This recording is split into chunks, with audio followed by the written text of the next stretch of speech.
तो चलिए हम दीवा माता के दर्शन करेंगे। ये गेट है। तो दोस्तों यहाँ ना लाइट की व्यवस्था है ना पानी की व्यवस्था है, तो आप खुद ही सोच लीजिए। हमें 1 घंटा हो चुका है, यहाँ पर 1 घंटा लग जाता है छोटी दीवा से बड़ी दीवा में आने के लिए। ये सबसे ऊंचे पहाड़, ऐसा लगता है कि सबसे ऊंचा यही होगा, लेकिन है भी है, क्योंकि यहाँ से ऐसा लगता है कि हम बहुत ही ज़्यादा ऊंची श्रृंखला पे पहुँच चुके हैं, ऊंची चोटी पे पहुँच चुके हैं। ये शुरुआत यहाँ से है। ये हमारे यहीं से हमारी जो संस्कृति है इन्हीं ढोल और दमाओं से छलकते हैं।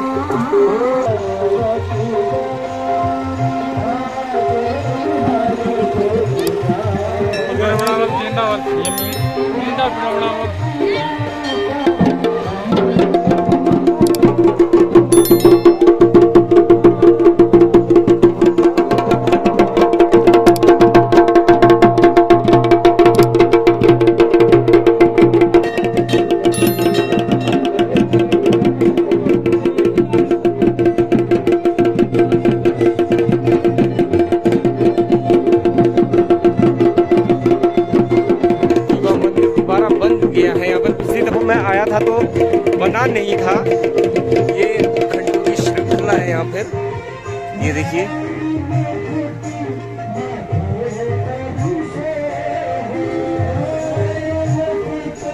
ये मंदिर अब पूरा कंप्लीट हो चुका है, लेकिन मूर्ति स्थापना जैसे ही वहाँ पे 3 लेडीज ने बोला था अभी नहीं हुआ है।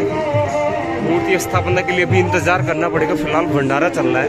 ये स्थानीय लोग कुछ ऐसे हैं जो यात्रा करने के लिए आ रखे हैं, उनके लिए चाय पानी और खाने की व्यवस्था। ये देखिए, ये पेटियां आ रही हैं।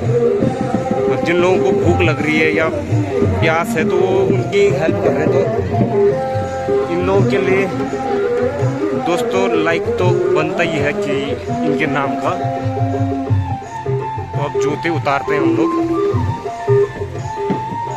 ये जूते थोड़ा दीवा माता के दर्शन कर लेंगे। जूते उतार चुके हैं। तो यहाँ से व्यू जो है, यहाँ पे कुछ ये देखिए बंकर्स लगे हुए हैं।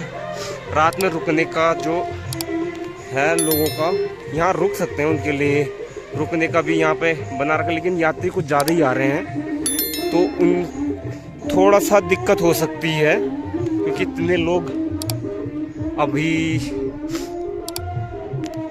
इतने लोगों के लिए है नहीं। लेकिन यहाँ व्यवस्था बनाई हुई है लोगों ने, गांव के लोगों ने। तो चलिए करते हैं माता रानी के दर्शन, जो हमारे सुख और दुख में हमेशा साथ रहती है।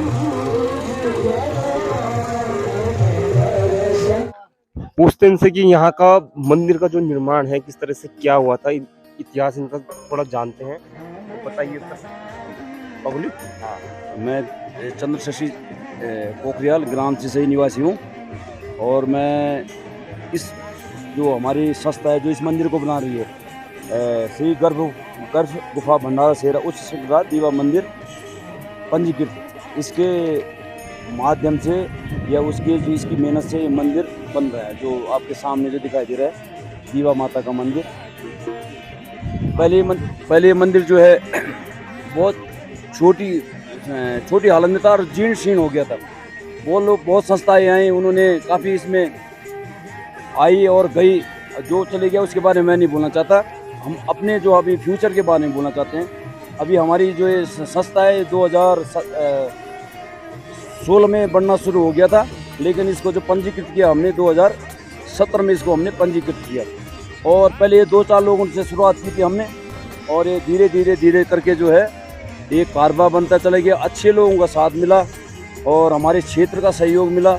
आज मैं बड़े हर्षोल्लास के साथ और बड़े गर्व के साथ बोल सकता हूँ कि हमने जो है, हमारी संस्था है, देवी भगवती की कृपा से हमने इस मंदिर को जो है नवनिर्माण है।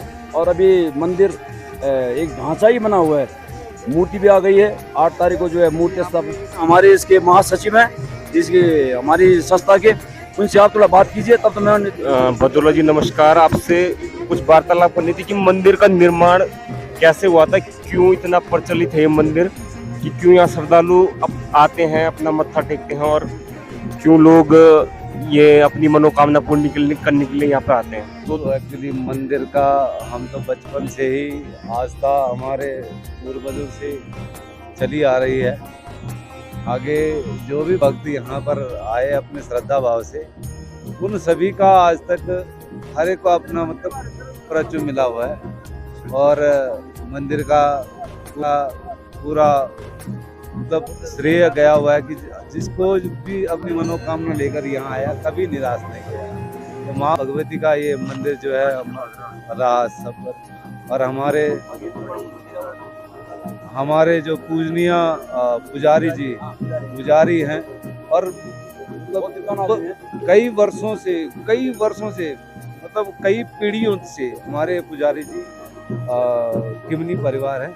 तो हम किमनी परिवार जी के मेन जो पुजारी हैं सत्येंद्र अपने प्रेम पुजारी जी, मैं इनसे यहाँ का इतिहास क्या था थोड़ा इनसे जानकारी लेते हैं, क्योंकि यहाँ पे कहते हैं कि गुफा है, और गुफा से यहाँ से ये गुफा लगभग 10 से 15 किलोमीटर। अच्छा, तो इन्हीं की जबानी से सुनते हैं कि मंदिर का इतिहास क्या है।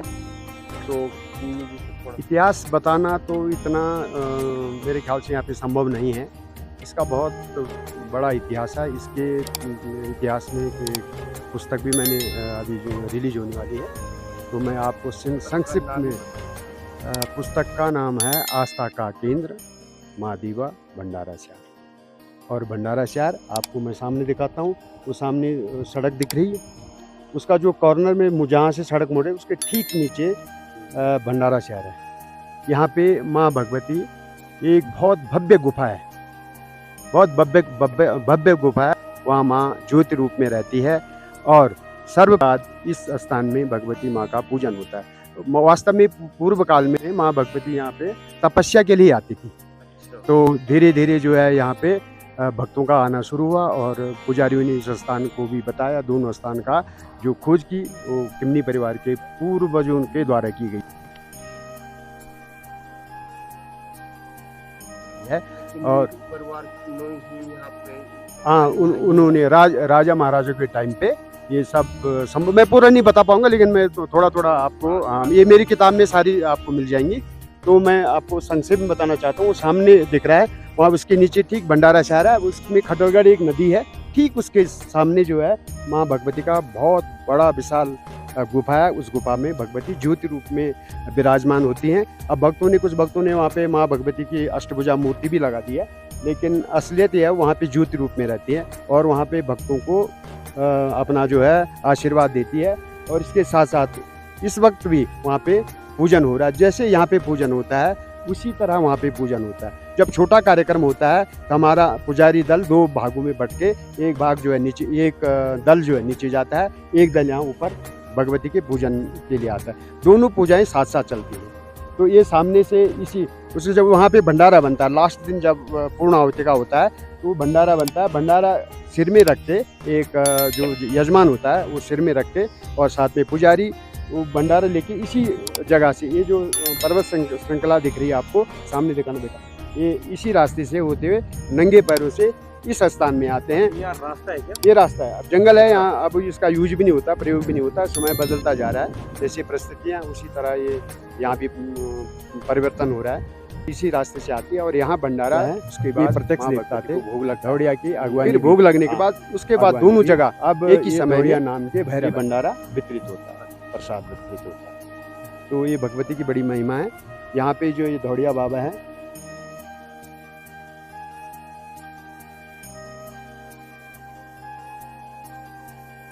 या भैरव के नाम से पूजी जाएंगी। अब शुरू हो गया इस समय से। तो यहाँ भैरव की बड़ी महिमा थी। ये भैरव देवता देवी भगवती की अगवानी वीर थे, और इस क्षेत्र की, इसी क्षेत्र की नहीं पूरे क्षेत्र की ये रखवाली करते थे। गोरखों के टाइम पे प्रत्यक्ष युद्ध में जाते थे, और जो हमारे इस क्षेत्र के लोग थे इनको आवाज़ दे के दौड़िया दौड़िया इसलिए बोला कि धावत एक शब्द आता है, उसी से ये जो दौड़िया बड़ी जल्दी से पहुंच जाते थे गांव में, बड़ी जल्दी से स्पीड से, जैसे हनुमान जी पहुंच जाते हैं ऐसे ये भक्तों के बीच में पहुंच जाते थे और माँ के आदेश से भक्तों की रक्षा करते थे। जो लोग जो है खेतों में उस वक्त जो है अपने बैल के साथ जुताई करते थे, उनको कहते अपने बैल घर ले जाओ, या अगर कोई पशु इत्यादि जो है परेशान है तो उसको उसके लिए उसको भी जो है संरक्षण देते थे। ये भगवती माँ इस निर्जन उस जंगल में हर एक भक्त की रक्षा करते हैं, हर एक भक्त की। इसकी कई कहानियाँ हैं, मेरी पुस्तक में कम से मैंने 8 कहानियाँ प्रस्तुत की हैं और मेरे ख्याल हजारों कहानियाँ भगवती की जो आशीर्वाद मिला है भक्तों को प्रत्यक्ष रूप से, वो मैंने उस किताब में लिखी हुई है और आगे और अच्छा लिखेंगे और भक्त हमें कुछ जानकारी देंगे दीवा भगवती के बारे में, कुछ अपनी अनुभव हर भक्त। वैसे तो प्रश्न काफी हैं इनसे, और एक हमने बचपन में कहानियां सुनी थी कि एक पत्थर हुआ करता था यहाँ पे कि जिस साइड को उसको घुमाओ तो उसी साइड वो बारिश होती थी। इसमें कितना सच है और कितना झूठा आपसे जानना चाहेंगे? ये 100% सच है। ये बड़ी खुशी की बात, बहुत अच्छा प्रश्न किया आपने। मैं बता नहीं पाया क्योंकि मैं हर चीज़ नहीं बता पाता, इतनी सारी चीज़ें हैं कि क्या बोलूँ क्या नहीं बोलूँ, मुझे मैं खुद ही भ्रमित हूँ, मैं क्या बोलूँ क्या ना बोलूँ। तो इसलिए मैं ये प्रश्न आपने बहुत अच्छा किया। आप जो कह रहे पत्थर था वो प्रत्यक्ष था, वो उसकी भी जो कहानी लड़ाई से जुड़ी हुई है। जब वो भक्तों के लिए उसके लिए जाते, सहायता के लिए जाते थे, तो एक बार जो है वो यहाँ पे एक रियाड़ा दीवा है जो अभी बना भी रहे हैं हम, तो वहाँ पे जो है वो आराम कर रहे थे, तो कुछ जो है सैनिकों ने, गोरखा सैनिकों ने उन पे आक्रमण कर दिया और आक्रमण करने से उनके हाथ पांव कट गए, अकेले थे वो हाथ पांव कट गए। तो उसके बाद उन्होंने जो है वो एकदम परिवर्तित हो गए और इस नासवर शरीर को छोड़कर वो पत्थर की मूर्ति में परिवर्तित हो गए। वो पत्थर की मूर्ति यहीं पे, ये दौड़िया बाबा का स्थान है, इसी जगह वो रहते थे और हम लोग बच्चे थे छोटे छोटे, 8 और 10 साल के, तब से हम यहाँ आते थे। 8 और 10 साल में उनको हाथ से खिलाते थे हम। हाँ जी। और उसके बाद जो है उनका मुंह जिधर होता था, जिधर उनका मुंह होता था वहाँ अन्न धन की कोई कमी नहीं होती थी। इसलिए ज़्यादातर ये खाटली की दीवा कही जाती है। वैसे तो सभी क्षेत्र की है वो, लेकिन खाटली वालों ने, इसमें पुजारी भी खाटली के थे और लोग भी खाटली से जुड़े, इसे निर्माण में उन्हें सहायता दिया पुजारियों की, तो खाटली की दीवा कहने लगी। तो यहाँ से जो है ये हमारा ये क्षेत्र है सारा पड़ता है। इस क्षेत्र के खुशहाली के लिए इनका मुंह किधर को किया, उनका वो व्यवस्थित नहीं थे, मतलब वो चलते फिरते थे, उनका मूर्ति एक जगह स्थिर नहीं थी, चलित थी, वो चलते रहते थे। तो इसलिए कुछ लोग, जब बारिश नहीं होती थी, इधर खूब बारिश हुई, उधर बारिश नहीं हुई, तो यहाँ से उठा के कोई भी भक्त जो उधर को कर देता, फिर उधर काफी बारिश हो जाती है। ये प्रत्यक्ष प्रमाण है। इसमें अभी भी आपको बहुत सारे लोग इस बात को प्रत्यक्ष करके देखेंगे, ये चीज होती थी। और कहते हैं कि पत्थर अब खो गया है, मिल नहीं रहा है, तो ये भी सच है? 1976 तक हमने खुद उस भगवान दौड़िया बाबा को देखा है और उसके बाद भक्तों द्वारा इधर से उधर से और अशुद्धि के कारण वो लोपित हो गए। और मैं इसका प्रमाण हूँ और मेरे भाई हमारे साथ और भी हैं, हम प्रमाण है कि हमने जो है, हम कभी भी इधर उधर जब दौड़िया बाबा नहीं मिलते थे, हम खोज के यहीं ले आते थे, क्योंकि हमारा क्षेत्र यही है। हम चाहते हैं हमारे क्षेत्र में बारिश ज्यादा होता ही अपना होता है, बल्कि ये तो है कि सभी की जगह हो, सब जगह हो, लेकिन ये होता है कि जब हमारे यहाँ बारिश नहीं होती, हम यहीं ले आते, तो हमारे यहाँ बारिश हो जाती है। अब यहाँ से निकलते थे, हमारे घर में बारिश हो जाती थी। ये प्रत्यक्ष प्रमाण है, और यही नहीं, सब इधर गांव के सब लोग बताएंगे आपको, ये प्रत्यक्ष प्रमाण है। तो वैसे तो प्रश्न बहुत हैं, ज्यादा न कह के आप भंडारा, जो दूसरा भंडारा होगा कब होगा वो भी बता दें, और अपने हमारे जो दर्शक हैं इनकी किताब को भी देखें, पढ़ें। किताब का नाम उन्होंने बता दिया है, तो उम्मीद करते हैं साथ में चैनल को भी आगे बढ़ाएं और इनकी किताब को भी देखें। वो पब्लिश कहाँ होगी वो यही बताएंगे, यहाँ तक पहुँचेगी या फिर हमारे दर्शकों को या फिर जो श्रद्धालु हैं वो कहाँ से खरीदें वो भी बता दें, या ऑनलाइन मिलेगी ये चीज़ें? ये अभी मैं कुछ नहीं कह सकता, ये तो भगवती का जैसा आदेश होगा, मैं उन्हीं के आदेश से ज़्यादातर चलता हूँ। अभी मुझे नहीं पता कौन आएगा क्या आएगा कब करूँगा, लेकिन जल्दी करने वाला हूँ, भंडारे से पहले इसको किया जाएगा, कौन करेगा वो तो ये भंडारा ईश्वर। दूसरा जो है अब कब होगा? ये दूसरा भंडारे के बारे में अभी कोई डेट निश्चित नहीं है। हाँ, इस यहाँ पे कोई डेट नहीं है। वैसे हर साल जो है ये बैसाखी को यहाँ विशेष मेला होता है, और जनवरी को यहाँ पे बहुत बच्चे खासकर अपना भाग लेते हैं इसमें, और उस वक्त काफ़ी यहाँ पे उत्साह बना रहता है, भगवती माँ की कृपा बनी रहती है। तो जनवरी में तो पक्का है, और बैसाखी पे ये भी पक्का है। इस वक्त यहाँ पे भक्त लोग आते हैं और अपनी मनोकामनाएं पूर्ण करते हैं। लोगों की मनोकामनाएं बहुत पूर्ण होती है यहाँ पे, ऐसा कोई नहीं जिस जो सच्चे इंसान सच्चे दिल का होना चाहिए, बस इतनी सी बात है। किमनी जी का बहुत बहुत धन्यवाद करते हैं, उन्होंने हमें काफ़ी सटीक जानकारी दी। तो उम्मीद करते हैं कि वैसे तो काफ़ी बड़ा इतिहास होगा, इतिहास बताना बहुत ही बड़ा मुश्किल है। इतिहास ऐसा होता है कि चलता जाता है, एक सागर टाइप का होता है, तो उसमें हम ज़्यादा भी अनंत है घुसना भी नहीं चाहते, क्योंकि जितना घुसेंगे वो बढ़ता रहेगा। तो जितनी जानकारी हमें चाहिए थी हमने ले ली है। इनका हम बहुत ही आभार करते हैं, आभार व्यक्त करते हैं कि उन्होंने हमें ये जानकारी दी। तो इनसे हम आज्ञा लेते हैं। बहुत बहुत प्रशंसा बिल- करते हैं, बिल्कुल। और यश रावत उत्तराखंडी मेरा चैनल है। आगे बढ़ते जाएं, भगवान से यही प्रार्थना करते हैं। माता की कृपा आज हमारे ऊपर भी बनी है और आगे भी बनती रहे, मेरे चैनल पर भी। और आपकी जो आने वाली किताब है, आपके लिए भी शुभकामनाएं, हमारे लिए भी। आप थोड़ा आपका धन्यवाद धन्यवाद जी।